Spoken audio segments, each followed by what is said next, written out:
What up, YouTube? You already know. Big Lou tapping back in with what it do with Big Lou and FCR2, baby. And first time you coming to the channel, be highly appreciated if you sub, liked, and shared the channel with your family, friends, folks, peoples, gente, associates, associos, comrades, camaradas, buddies, pals, amigos, or panas, right? And feel free to leave comments, and I respond back to all the comments. Y'all already know.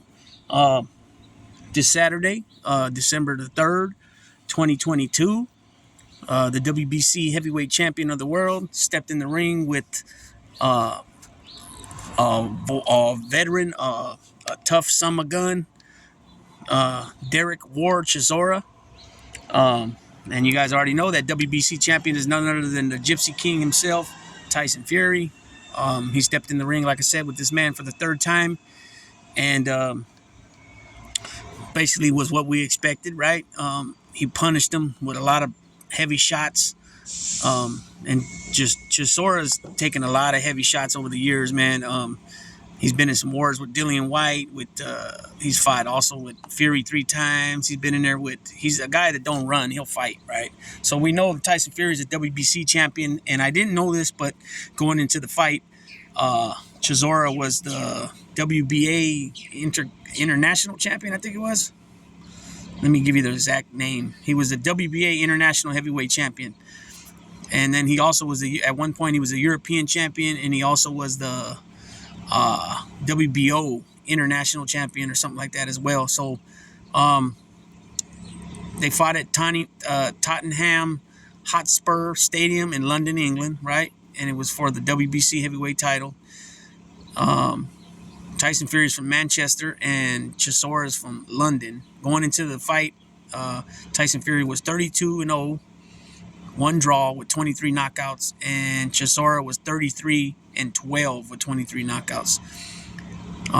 Big difference, 6'9" Fury, 6'2" Chisora. They both orthodox. Like I said, the ref ended up stopping the fight in the 10th round, TKO. He was just taking too much punishment, and it just got overwhelming for him. And he was just taking a lot of blows, but he's definitely a soldier. He's definitely a warrior. You know what I mean? He gets in there and handles his business. This is what something was written. Fury reveals what scares him. He said he's scared of spiders, but he chewed the fat with beating Derek Chisora, and then he revealed that he was scared of spiders. The world heavyweight champion had a burger with Chisora after the battering him on Saturday night. That was cool. A little bit of camaraderie, I guess. He also pondered the future, which does not include a stint on I'm a Celebrity, whatever that is. Asked if he would do the TV show, he said, I turned it down because I don't like bugs. Oh, okay, so it's kind of like the Fear Factor, I guess. Creepy, crawlies, snakes, rats, lizards, anything that moves on the floor, I turn into a boy, he said. It's not for me.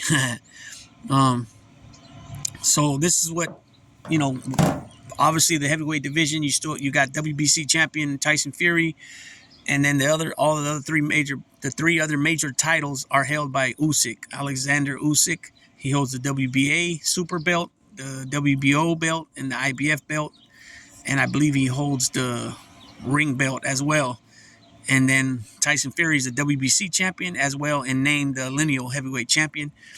Okay, but then you got guys besides those two guys holding all four belts, the major belts. You got Deontay Wilder still in the mix. He just came off a first round huge knockout on Hellenius. You got Joe Joyce. You still got Anthony Joshua still up in the mix, and you got Andy Ruiz.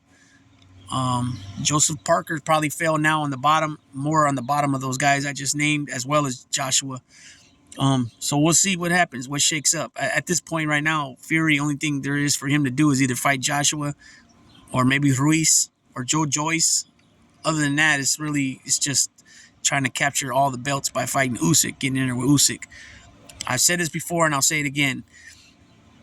I believe Usyk can be the more technical fighter if he fights Fury, but if Fury goes in there the way he did in the second fight against Wilder, where he's using his weight for his advantage by always putting his weight against Usyk, and and leaning on him and making him use a lot of his energy to try to push off him, that'll make a big difference. Because I don't care who you are, you got a guy that's 6'9", 275 pounds leaning on you. It's gonna have effect on you after a while, especially more towards the later rounds, right? The championship rounds, maybe even sooner than that, maybe seventh, eighth round, depending on how well you conditioned and got your stamina. You know what I mean? But I think Usyk is always being a professional first. Conditioning, all that comes first for him. I don't think he don't get sidetracked like American champions where they want to party and drink and stuff like that. Don't get me wrong. I mean, that could happen to anybody, but I think that he's more disciplined in that. So that'll be something to see if the fight ever happens. But like I said, he's beat Joshua twice already. Fury's beat Wilder twice already. So, you got the guys in the middle. You got Anthony Ruiz and you got Joe Joyce, I believe. Those are the two guys besides Wilder that are gonna give the heavyweight division some type of either run for their money as champions or become champions. And Andy Ruiz already was champion once. And again, like I just mentioned with Usyk, different than the American fighters, so he's gonna be disciplined first. Andy Ruiz obviously wasn't disciplined after winning the heavyweight title, and he turned right around and gave it right back. Came in there looking sloppy, even sloppier than ever, and with all the fame and publicity he was getting, it just jacked him up. He left his trainer Manny, the one that got Manny Robles that got him there, helped him get there. So anyways, that's about all in this little video. Just a little congrats to Tyson Fury for continuing the winning streak. Continuing to be the WBC heavyweight champion. And we'll see what the future has to hold for him, and Usyk, and also Andy Ruiz and Joe Joyce, and also Deontay Wilder, because we already know that guy has insane punching power, and he has no boxing skills, but punching power, he's already he put the champ down 4 or 5 times. You know what I mean? So with that being said, Big Lou's tapping on out, and what to do with Big Lou.